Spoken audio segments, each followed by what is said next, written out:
Ladies and gentlemen, this is the World Series of Politics, where Bussmann and Brandt Iden race through the turn on key legislative and regulatory developments around the gaming world. As these two come up to the green flag, let's get into this race for expansion and opportunity for the industry to grow until we hit the checkered flag on another episode of the World Series of Politics.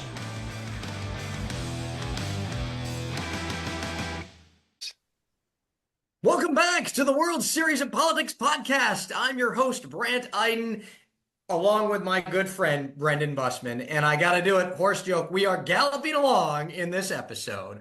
Brendan, yeah, we are are going to gallop friend? along. I was expecting the riders up at the start. That also would have been a good one. I got plenty of horse jokes I can throw in here. I know. There's plenty that we can go to. But it's great to be back on the show with you, Brandt. And I happen to once again be in Las Vegas today. I will tell you, though, the next time we record, I will probably be at least in one of three locations internationally. I just don't know which one. Well, I'm hoping for a big opener. I mean, you promised me when I did the opening from the Grand Canyon, you'd give me a big opener. I've got Macau coming up and I've got UAE coming up. I've got the UAE one planned. I don't have the Macau one planned yet, but I'll figure that out. Macau's first before UAE. Okay. All right. Well, there you go. Give our listeners something to look forward to. The big opening from the UAE. Yes, the big opening. Well, I gave this episode away a little bit. I will tell you what, in the years we've been doing this, we have never had an episode. This is the World Series of Politics. We talk about gaming. We talk about gaming across the world. We've never had a show on horse racing. And this all came to me, at Epiphany as I was at the Kentucky Derby, of course, in my Kentucky Derby shirt today. And I'm like, how have we never done a show on horse racing before? And I happen to run into my new friend, and thank goodness he's on the show. I appreciate it. Jonathon Kinchen, otherwise known as JK, horse handicapper, professional, Fox Sports commentator, podcaster, everything we need to know about horses. And Jonathan said to me, Brandt, sure, I'll come on the show. And I said, man, that would be fantastic because I know nothing about this industry, judging by the fact that last weekend I donated to Kentucky Education. And it was good. I did a lot of good for the Kentucky economy by my donations because I didn't have any horses hit the board. So there you go. Louisville appreciates it, Brandt. They always do. No different than we appreciate your tax dollars in Las Vegas. That's right. I like to contribute. Yeah. JK, welcome to the show, man. Thanks for coming on. No, I appreciate it. And actually, you didn't necessarily donate to the Louisville or the Kentucky Education. You donated to me. One of the things about our great sports, a parimutuel game. That's true. I walked away a winner. Very true. If you walked away a loser, then quite technically, you're going to buy me dinner tonight. I appreciate it. Hey, and I'm happy to do it, man. There you go. I love that. Well, hey, so let's jump right in. As I said, we've not had a show on horse racing before. Give us a little bit of, obviously, your background. You're very experienced in this. Tell us a little bit about sort of where the state of the industry is today and sort of what you're seeing out there. Of course, everybody talks about the Triple Crown, but horse racing goes on throughout the year, and there's a lot of action out there. Yeah, I mean, from your audience, from a gaming perspective, I think that horse racing's got a lot of good, and we've made a lot of mistakes along the way. We basically had the online gambling market cornered forever with the ability to play online. And we were kind of late to the party a little bit of taking advantage of that. And then sports books came in and kind of swooped us in terms of us having that monopoly for over 30 years. I would say the state of the game is that while we're seeing an increase in handle, there was more viewers than we've ever seen for the Kentucky Derby since 1991, not ever, since 1991.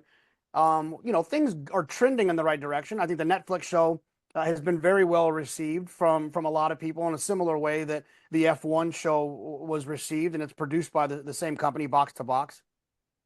The one thing I'll say about horse racing that we have above a lot of other gaming is, like I said, we're a parimutuel game. So there's still an opportunity. If you're sharp, you can really monetize your sharpness. Even if you're sharp against the sports books or the casino, your returns can be a little limited in terms of what you can kind of take out of the pool there because it's designed that way. They don't build those beautiful casinos in Macau and the UAE, or not the UAE, but in Macau because it's an easy game to win. So that's one thing that we have from a gaming standpoint. The obstacles that we have from a gaming standpoint, I think, is our takeout is significantly higher. The cost of a wager is higher than many other gambling, if not all other gambling sports. Now, if you're a professional, the way that you kind of work around that is you get really good, and then you work out a rebate where now you can get a little bit closer to a much more manageable type of cost of wager. But for the average player, for someone or a new player, the 160,000 people that showed up to Kentucky Derby Day, they don't have a great shot on the day with the base knowledge that they have. While other gaming aspects, I think, they do have a shot. So that's kind of the overview of the sport. There's obviously the unfortunate misconceptions that come along with the sport that really are pretty dated. These animals are treated better than my dog, and he sleeps in between me and my wife every night. So it's there's bad apples everywhere, but I love the game. And the last thing I'll say about racing that we have from a gaming standpoint that I think a lot of other people don't have is that it's fun to go to a racing event if you're not wagering and you have zero interest in the sport. For instance, you can bring your mother, you can bring a wife, you can bring a 12-year-old. They get to get dressed up. They get to see the beautiful horses, the colors. It's exciting. You're outside. We have that advantage. I dare you to bring your wife to watch you play in a poker tournament for 2 days. She's probably not going to like that too much. No, and as you talk about that, I'm reminded of a time I went down to I was down in Kentucky for a conference, and a friend of mine said, "Hey, they're racing over at Keeneland today. Do we want to head over?" It was a Friday afternoon. It was a great and beautiful day, and the entire crowd was filled with fraternity and sorority people from the University of Kentucky that were just out for the afternoon having a good day. And they're absolutely right as you talk about that, going, it's one of those sports that you can have that experience, and it's not sitting there, as you just said, having your spouse or significant other watch you play poker for 2 days. That may be the case over there. Since everybody talks about racing, especially as it comes around the Derby and as we head into the Preakness and the rest of, what we won't see this year in a Triple Crown, unfortunately. But how does that elevate the sport, and what can the industry do to sort of, harness this as it heads into the rest of the year? Well, I think that you could argue, I don't have the numbers in front of me, but I think of all sports outside of maybe the Super Bowl, but it's so popular, I don't think it even really counts. I think we do the best job of grabbing everyone's attention for one day of any sport. Whether you're interested in it or not, we grab their attention for one day. I think the problem we have is retaining their attention throughout the rest of the year. And I think that comes from a couple of different places. Like I said before, the barrier to entry for wagering on horses is a lot harder. The information's a lot harder, right? It's not like tonight you get to just decide if you're going to take the Thunder or you're not going to take the Thunder. And by the way, the Thunder start with being down 9 points. That's pretty easy to explain to someone. And when they get beat, they understand why they got beat. It's a coin flip, essentially. Our game's not that easy. The data is not that easy, right? If you want to dive deep and model horse racing, you're going to have to pay for that data. That data is not easily and freely available. It's another obstacle that we have that other sports have figured out that we haven't quite figured out. So when someone comes to the Derby for the first time, has an amazing time, the chances are they lost because it's such a tough game if you don't know what you're doing. In the event that they did win, they probably didn't win enough because the takeout's so high for them to sustain playing more and more and more, learning it, falling in love with it, realizing that's the tip of the iceberg and there's more. I think that's our biggest issue is we do a great job of bringing you. We don't do a great job of keeping you. That's interesting. I've had this theory, and I want to get your take on this because I want to expound on that a little bit. I've had this theory that as we look at market dynamics and trends in sports betting, and we see just that, these players that are, let's say, 28 to 40 or so, these demographics, right? I'm not seeing those same demographics necessarily translate into horse racing. And I've always said I've had this theory, which is it's the math. And I hate to sound jaded about that, but there's just more math involved in horse racing. And frankly, I can't just look at it and say, because it's parimutuel and others, I can't just look at the board and say, okay, I'm going to get paid out this. I know that the Thunder are -9 in your example. And I'm looking at that and I know exactly what I'm going to make. And even if I can't do the math in my head, I can get on my app and it'll immediately tell me if I put $5 in what the payout's going to be. And I just wonder if that's one of the reasons why. And I think you kind of alluded to it a little bit. Frankly, it's a little bit harder, I want to say, to kind of get it, right? So there's a couple of levels to that. The first thing is like, I don't know if you've ever had a same game parlay, but there's nothing more stressful and annoying than like rooting for one thing and then hoping that something else happens. And then 30 seconds later, I can't win this bet. Oh, he got a rebound. Oh, he didn't get a rebound. Does he get it? What's the score? It's stressful and it's not that much fun. Now, if you play a pick six and racing and you're in between, you go grab a drink. You talk to a nice lady or a nice man and you hang out, you're high-fiving, you're grabbing a drink, you're talking business with someone, whatever it might be, then the next race comes around. It's a much more enjoyable experience. But the problem is, to your point, is because we're a parimutuel game, there's no real way to let someone know what they're alive for. A guy can put their $25 into DraftKings or to wherever you want to put it in, and you can do a same game parlay that tells you that if you get it right, you're going to win $987. And that doesn't change. You can play the pick six at a racetrack wherever. You could spend $150 on various combinations of how you want that pick six to go. It could pay $112 and you could lose money, or it could pay $27,000. You don't know. And so that makes it a little bit tricky too. The one other problem that we have in racing that we haven't quite figured out, and I won't rabbit hole you too much about why it's an issue, is we haven't found out how to give a fixed odds wager. And the behind the scenes reasoning is that the Kentucky Derby that ran for $5 million, that purse money is essentially fueled from the takeout from the wagering dollar. So the horsemen, the people that own the horses, that train the horses, they're very protective of that takeout from the wagering dollar. Because if they think in their brains, if the takeout comes down, then their purses come down. And that's problematic for them and their careers and their livelihoods. And so when you want to have a fixed odds wagering market, you cannot operate with a takeout at 20%. It just, you know, no one's gonna play a basketball game if both teams are -130. It just doesn't, you can't, it's not a wager that people would do. So what we have to do is get the horsemen to understand that if we can make the game more approachable from a fixed odds standpoint and give some things that are fixed odds with lower takeout, it's going to just rise all the ships.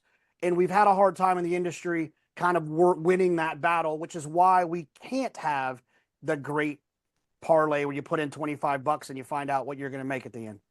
Right. Well, Brendan, you've got some experience with odds. I know you've worked on this issue. I was going to say, I was going to say, I get the fixed odds argument. It's one that you summarized it really well to be able to do it. And one that obviously kicked in again when sports betting came to fruition over the last few years of how do we do that and you know, pivot in that in a very meaningful way. And it's challenging of getting, you know, everybody's hands in the pot to agree to everything off of that. You know, and I also say that, and I go back to your previous comment about UAE and casinos, which, as everyone knows that listens to this, I've been very involved in that market over time. How does international racing, and I know obviously we're in the U.S., we're very focused off the Triple Crown and everything else, but how does international, you know, they just came off the Dubai Cup. You know, you've got other races that are around the world that are famous off of that. You know, for the average American or those that listen to us from a worldwide perspective, how does international horse racing play into this big scheme of things too? Because obviously the pool becomes that much more interesting. Well, the good thing about most international markets is they have civilized countries that allow fixed odds wagering. Whether if you're betting in the UK, you're betting Royal Ascot, you're betting in Australia, you go to your Ladbrokes or whatever, you can walk in, you can get a fixed odds wager down. So they've got that part, but their tote is not nearly as robust as our tote. So there's that as well. I would say that internationally, when it comes to like the UK and Australia, I wouldn't say that American bettors are too involved. I think when it comes to Royal Ascot and things like that, we'll watch, we'll participate for the fact that we might be sitting an American horse over there, or the pageantry of it all. The Dubai World Cup and the Saudi Cup, we're not betting like we're betting in the Kentucky Derby, even though it's the richest race in the world, the Saudi Cup at $20 million. Our horses go there now to try to win that money. But the international market that has understood horse racing the best, I think, and has done the best would be Hong Kong. They handle more than we handle, and they run 2 days a week at 2 different places. They run on Wednesdays and Sundays. That's it. They run at Happy Valley and they run at Sha Tin, and they handle an astronomical amount of money. And we run at, there's probably 4 races going on while we're speaking right now in this country, and Podunk America here and Podunk America there. So we do, from a betting standpoint, we do it better than most of the world. Hong Kong does it a little bit better, but no one dirt races like we do. And they still all come here to buy a lot of their horses outside of like the UK. Hong Kong Jockey Club, a place I've always wanted to visit. That one's on my bucket list at some point in time. I told somebody that the other day, and they said, "Well, are you in a rush to get there?" And I said, "No, it's just on my bucket list." And the guy said, very witty. The guy said to me, he goes, "Well, good news is you're in good health then. I mean, people that are trying to hurry up and get their bucket list done, I always worry about their health." And I said, "No, that's a good point. Thanks for bringing that up." So I have real quick about Hong Kong. One of my good friends, who is a professional player, and I think you guys will respect this. I play a lot. And I am involved a lot, and it has an impact on my family, but I don't feed my family through racing. My friend feeds his family through racing. He pays his insurance through racing. He does it for a living. He basically made an exclusive switch from the U.S. racing to Hong Kong. He found it to be a much better edge over there in terms of the way that he played. Wow. Interesting. Wow. Good little tidbit there. Well, I've got to ask the question. I mean, we're closing out the show here. This is our Preakness show. You are the handicapper. You got any favorites that you can share with us? Can I ask or no? Yeah, I don't know who's going to run. Unfortunately, we just found out that Sovereignty won't be there. I'd be shocked if Journalism does. We'll see what happens with Journalism. He might show up. If he does, he's definitely the horse to beat. The third place runner, Baeza, has a very conservative trainer that basically, before they even got the horse back to the barn, said, "I'm not running in the Preakness." If Rodriguez shows up, now this pending a lot of other things, you'll have to check out our podcast if you want to know more details, inthemoneypodcast.com if you want to, as an updated thing. But I would say Rodriguez at this point is very interesting. I liked him a little bit in the Derby, but I didn't think he was good enough to beat Sovereignty, Journalism, or Baeza. But now if he doesn't have to run against them, suddenly he is good enough to win the race. So he's my early one, would be Rodriguez. Oh, I like that. I was on Rodriguez, of course. See, I should have asked earlier. I asked the wrong questions at the Derby. There we go. Look, JK, again, what's the name of your podcast? Remind our listeners. Yeah, In the Money Media. So you can just search that, In the Money Media, on YouTube, and then wherever you get your podcasts, there's the audio versions as well. Well, look, we can't thank you enough. Obviously, follow JK on X. He's always at America's Day at the Races. He's on Fox Sports. He's a great guy, good friend of mine. Thanks so much for joining the show, man. This has been great and coaching us up on the horses. No problem. Thanks, guys. Good luck. Thank you. Thank you. And thank you all for joining us on another edition of the World Series of Politics.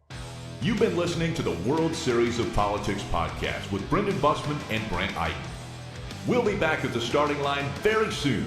This has been an IGB production. For the latest news, views, analysis, and data on the global gaming industry, head to igamingbusiness.com.